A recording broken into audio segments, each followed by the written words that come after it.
In this video we're going to look at how we can calculate some special values for sine, cosine and tangent by using special triangles. So first of all, it's important for us to be able to find the value of sine 30, cosine 30 or tan 30 as an exact value. We need to be able to do this using a non-calculator approach. So what we're going to do is we're going to start off with an equilateral triangle.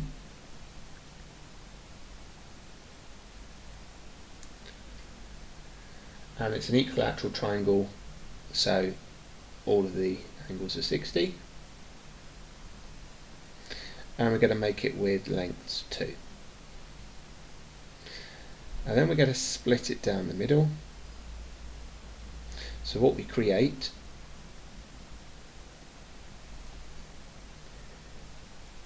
is a right angled triangle where this is still part of the original triangle, so that's 60.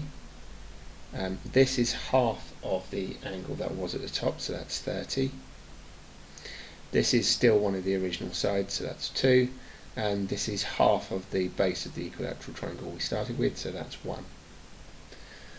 Now using Pythagoras' theorem, I'm going to work out the length of the missing side. So I know that 2 squared is equal to 1 squared plus x squared. So 3 is equal to x squared, and so x is equal to root 3. So this length is root 3. And then I'm going to use my knowledge of trigonometry from SOHCAHTOA. So sine 30 is equal to opposite over hypotenuse. So if this is the 30, opposite over hypotenuse is 1 over 2. Cosine 30 is equal to adjacent over hypotenuse, so it's root 3 over 2. And tan 30 is equal to opposite over adjacent, so opposite over adjacent is 1 over root 3, or if I rationalise that, I would get root 3 over 3. So these values for sine and cosine and tangent,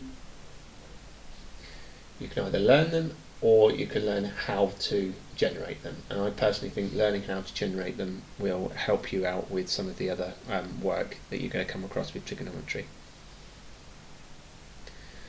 So question 2, how do we calculate the values of sine 60, cosine 60 and tan 60?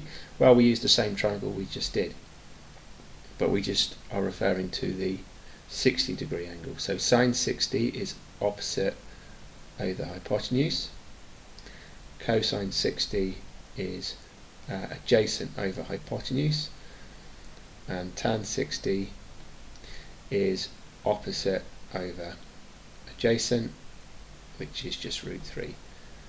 So that gives us the 3 values for the 60 degree angles. And it's worth noting here that sine 60 was equal to cosine 30 and cosine 60 was equal to sine 30. And that's an important property of sines and cosines.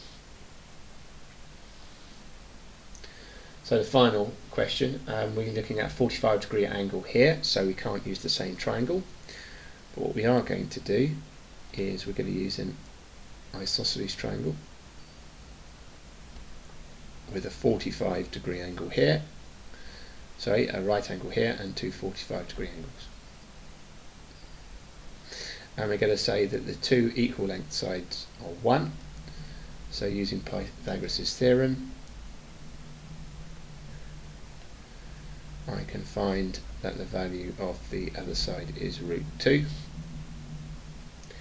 And then I'm going to go through the same process as I did before. So sine 45 is opposite over hypotenuse, is 1 over root 2, which if I rationalise it becomes root 2 over 2.